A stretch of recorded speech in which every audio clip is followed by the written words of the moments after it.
What's up, boopers? Today I wanted to talk about leveling in a 5-man party in Classic World of Warcraft. Now recently, with the beta testers on Classic WoW, it's been discovered that elite mobs and dungeons are much weaker than everyone had remembered. And after some testing, it's been confirmed that the experience per hour in dungeons is potentially way higher than it is from solo questing out in the world. So why, in a 15-year-old game, has the idea of group leveling not been popularized yet? Your conclusion is most likely that there must be something wrong with 5-man leveling that people just haven't pointed out yet. But I beg to differ. I believe 5-man leveling wasn't popular in original vanilla for 3 major reasons. The first reason is that while we are getting the 1.12 version of the game where classes are overall stronger and more balanced, gear is more streamlined, and a lot of bugs have been removed, you have to remember that most of the vanilla players leveled through earlier patches where it may have been quite true that dungeon leveling was terrible. Secondly, we're all much better at video games now. When vanilla launched, most of the people who played it were playing their first MMO, some people playing their first video game. It's where people started learning about terms like ads, aggro, CC, threat tank, DPS, healer. These were not commonplace words back then, so you'd find people running 5-man dungeons without healers or even tanks. And thirdly, leveling in a 5-man group requires a lot of commitment to match everybody's schedules in that group. Sticking it out over a long period and grinding for roughly 4 to 5 days to get to 60 is no easy task. Taking these 3 things into account, as well as what we've seen in the beta so far, I've come to the conclusion that 5-man leveling is potentially the fastest way to level in Classic World of Warcraft, with the exception of perhaps maybe a solo mage AoE grinding or a solo hunter leveling with an optimized route.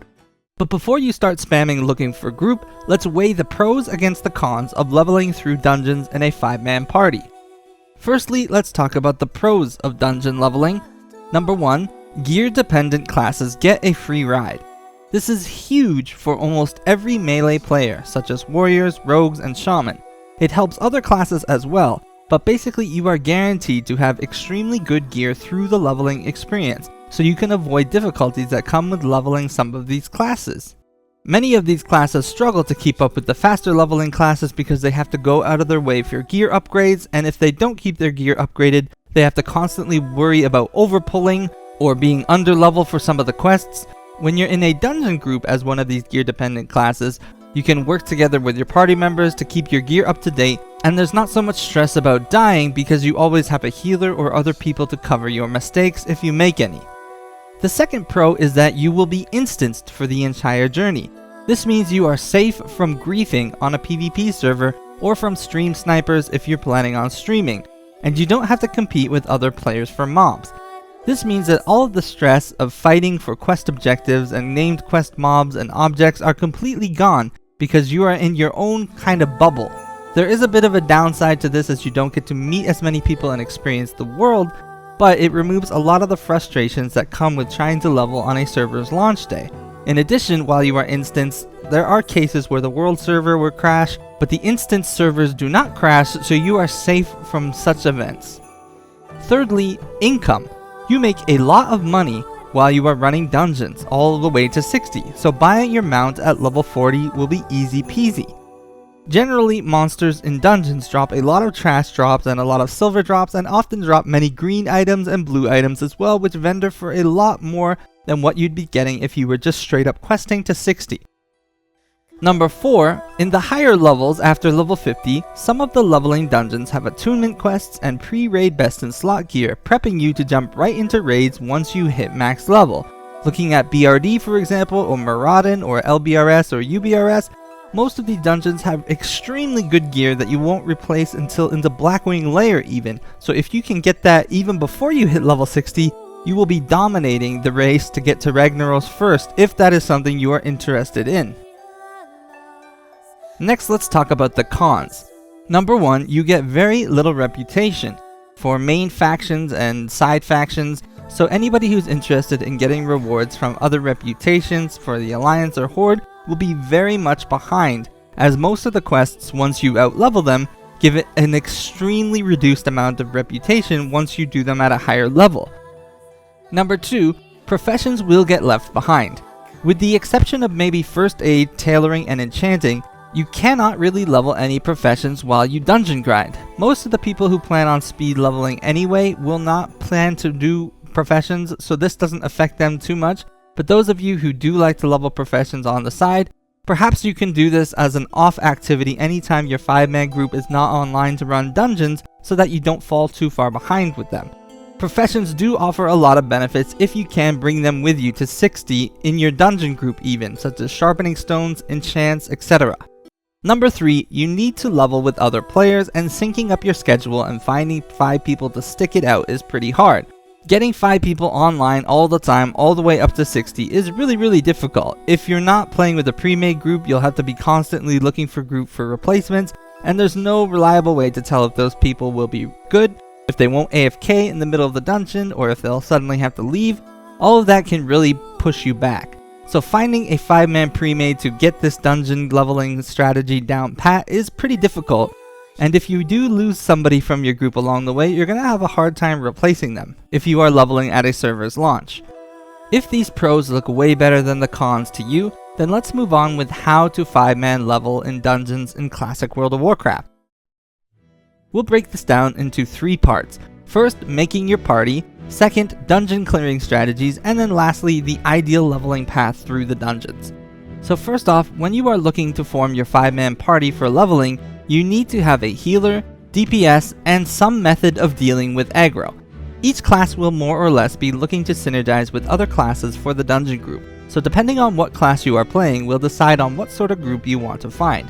Now do remember that the dungeons have been shown to be easy, that any group can really do this. I'm just talking specifically about making super optimized speed dungeon groups here. Now for healers, priests are king and paladins come second. While shamans and druids can heal, they are generally better off in other roles in a 5-man dungeon grind group. For dealing with aggro, you have a few options, and this is mostly dependent on what your group comp will be. There are generally 2 main styles of AoE grinding through dungeons on your way to 60. You will either form a melee cleave group or a spell cleave group.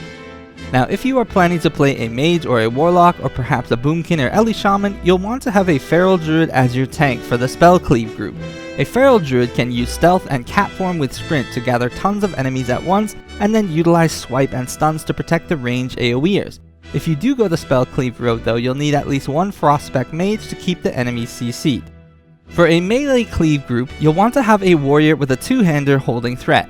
Melee classes all synergize pretty well together, with Wind Fury, Battle Shout, and Blessing of Might, so it's best to stack them all in one group. This way threat isn't a major problem for the party, as all the damage dealers are capable of taking a hit.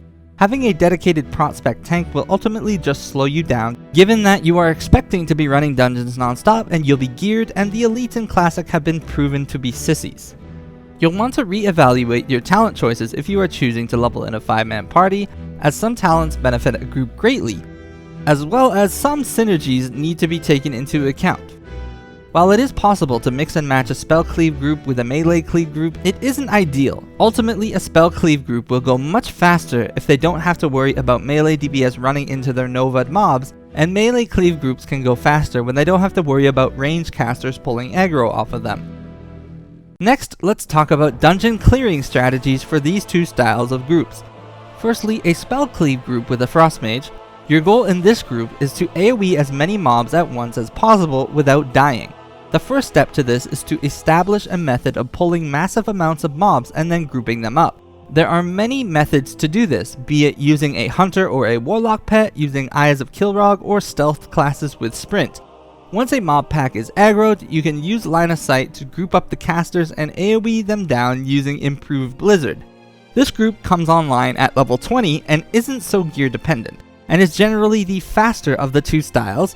To deal with difficult mobs, it's not a bad idea to have Hellfire stun spec warlocks, and make sure you've got a priest for the shields to prevent interrupts while you are channeling AoE spells, or a holy paladin that can jump in and help with consecrates and blessings of protections and blessings of wisdom and things like that.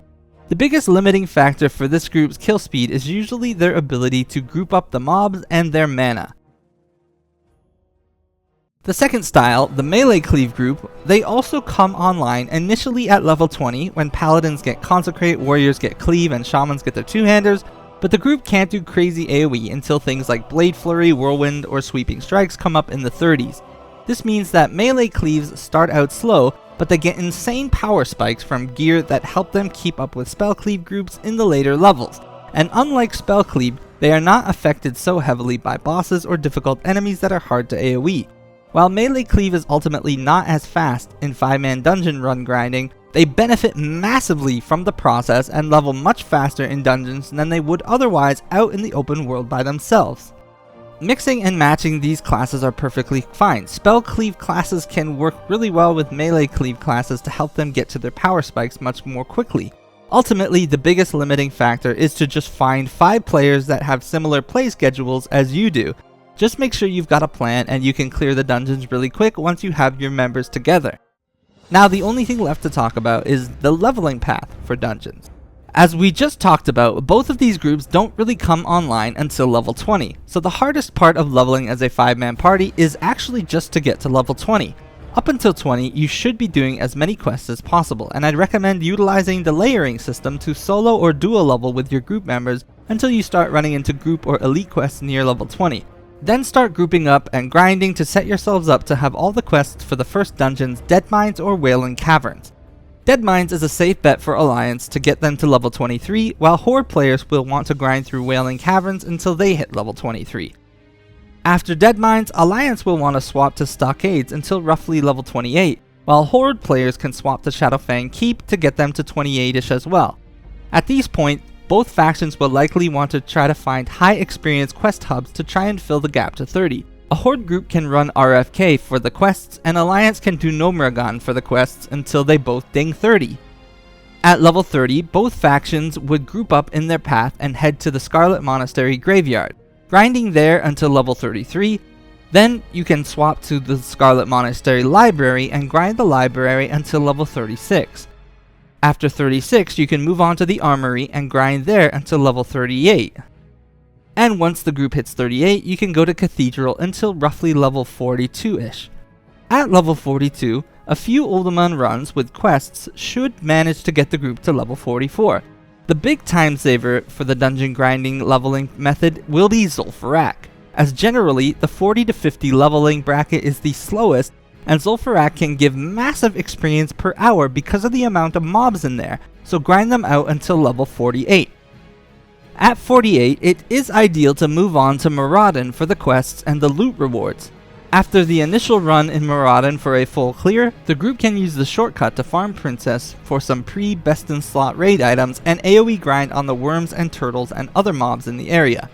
Once the group hits 51, it's a good idea to get started on the Onyxia quest chain in Burning Steppes and round up all the possible Blackrock Depths quests. Then head into Blackrock Depths and begin grinding in there. BRD has a huge amount of best in slot items and tons of bosses and mobs for leveling, so while it is possible to stay in Blackrock Depths until 60, if you're interested in Lower Blackrock Spider and its quests to get your Upper Blackrock Spire key early, you can swap to LBRS at level 55 or 56, and then you can ride Blackrock Spire to get all the way up to 60. If you follow this dungeon path with a good, dedicated group, you can easily hit 60 just as fast as some of the speed leveling hunters, with the added benefit that you'll be geared to the teeth and have plenty of keys and attunements in progress. The best part is, you'll already have a group of 5 people to keep doing dungeons with at max level. In my opinion, the greatest benefit of 5-man leveling though is just having people to play with and talk with through the entire journey. So if you can muster together 5 players for the launch of Classic, I highly recommend you try 5-man leveling in place of solo leveling, especially for gear dependent classes like warriors. But that's it for this video. If you have any questions about strategies or synergies in 5-man dungeon grinding, make sure to leave a comment, and if you like this video and want to see more, don't forget to like and subscribe. I was thinking about laying down an ultra specific planned out 5-man leveling path for melee cleave groups if you guys are interested, so let's say if this video hits 1,000 likes, I'll pump something like that out for you guys. But until next time, I am booping out. Boop.